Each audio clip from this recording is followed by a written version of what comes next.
lagi dengan saya Lutfi Zikri. Baiklah kawan-kawan, di sini saya akan menjelaskan tentang kalimat afektif. Apa itu kalimat?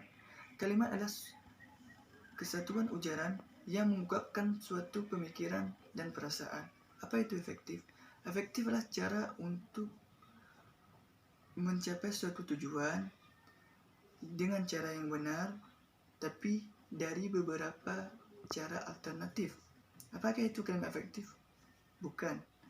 Baiklah, kalimat efektif di sini adalah suatu bahasa yang mampu menimbulkan gagasan dan perasaan pada pendengar atau pembaca seperti apa yang dimaksud oleh penulis atau pembicara.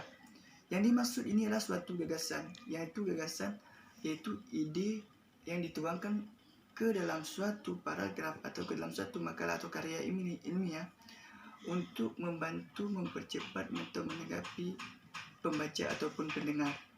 Baiklah kawan-kawan, kita masuk slide selanjutnya adalah tipologi linguistik atau unsur-unsur kalimat efektif.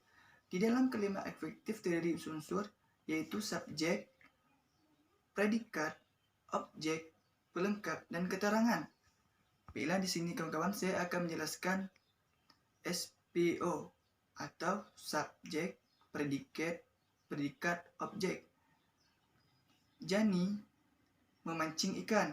Jani adalah sebagai subjek, predikatnya adalah memancing, ikannya adalah objek. Selanjutnya contoh dari SPOP. Subjek, predikat, objek, pelengkap. Contohnya, Sally menawarkan makanan yang paling lezat. Di sini yang menjadi subjeknya adalah Sally, menawarkan adalah predikat, objeknya adalah makanan, yang paling lezat adalah pelengkap. Yang selanjutnya, subjek, predikat, objek, pelengkap, dan keterangan, atau sering disingkat sebagai SPOPK. Contohnya, Laras menawarkan Yuli puding coklat pada jam istirahat.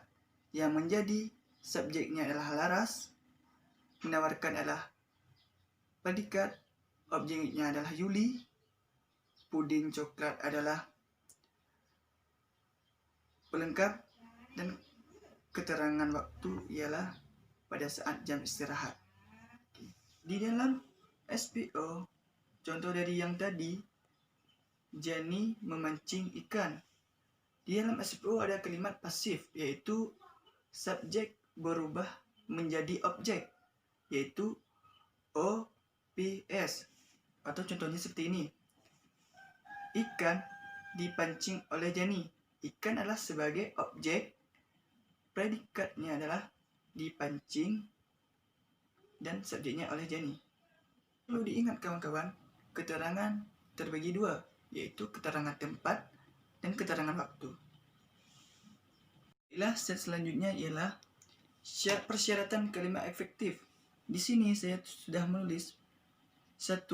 Kepaduan dalam kurung koherensi dalam kalimat. Kepaduan atau koherensi dalam kalimat efektif adalah hubungan timbal balik atau hubungan kedua arah di antara kata atau frasa dengan jelas, benar, dan logis. Contohnya, setiap hari pulang pergi Bogor Jakarta dengan kereta api. Itu merupakan suatu kalimat yang salah.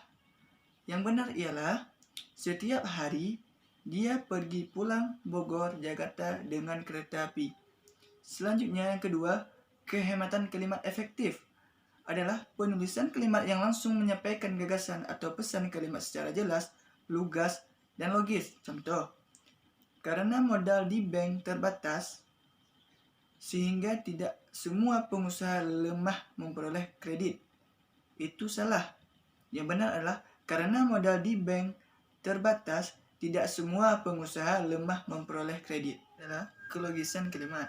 Kelogisan berperan penting untuk menghindari kesan ambigu pada kalimat. Contohnya, kepada bapak sekolah, waktu dan tempat kami persilakan. Itulah suatu kalimat yang tidak efektif. Tapi yang efektif adalah bapak kepala sekolah dipersilakan menyampaikan pidatonya sekarang. Itulah salah satu kalimat yang efektif. Yang keempat ialah penekanan dalam kalimat efektif. Penekanan adalah upaya penulisan untuk memfokuskan kata atau frasa dalam kalimat. Terdiri dari mutasi, repetisi, kursif, pertentangan, dan partikel.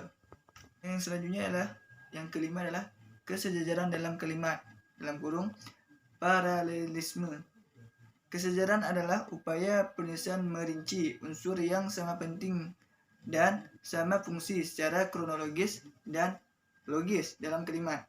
Contohnya, kami sangat mengharapkan kehadiran Bapak, Ibu, Saudara pada hari, misalkan Senin, tanggal 22 Januari 2020, waktu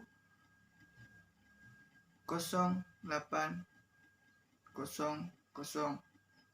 Acara misalkan pembukaan Staycation Indonesia dan tempat di Jalan Khatib Sulaiman nomor 7.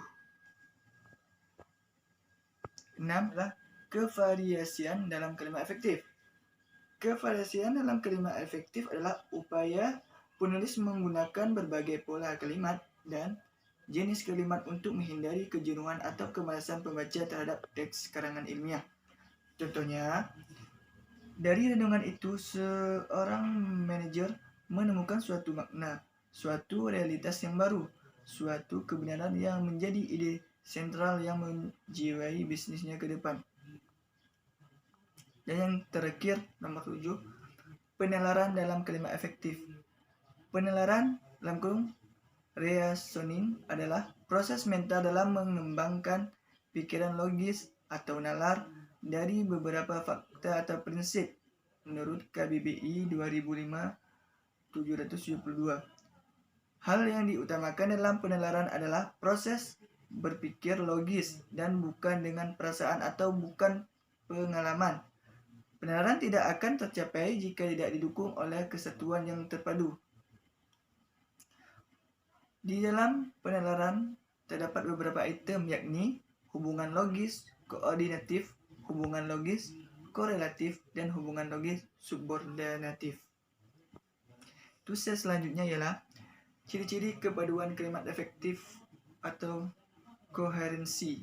1. Kalimat yang padu tidak bertele-tele dan tidak mencerminkan cara berpikir yang tidak simetris.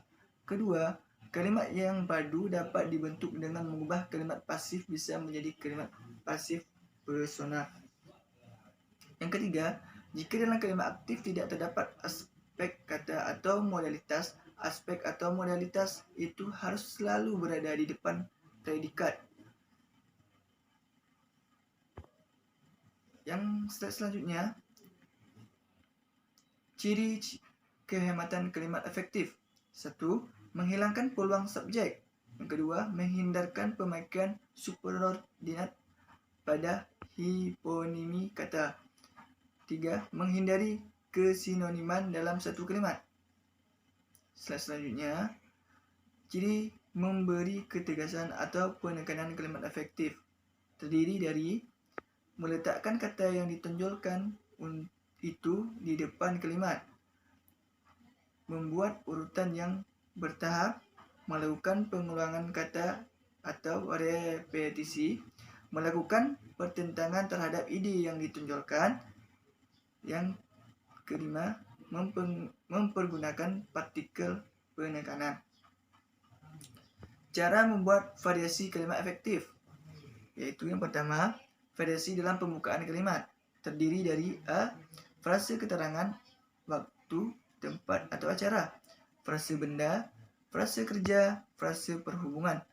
Yang kedua, variasi dalam pola kalimat ialah variasi dalam jenis kalimat yang terdiri dari A. Kalimat tanya dalam bentuk berita, B. Kalimat majemuk setara, C. Kalimat majemuk tidak setara, dan D.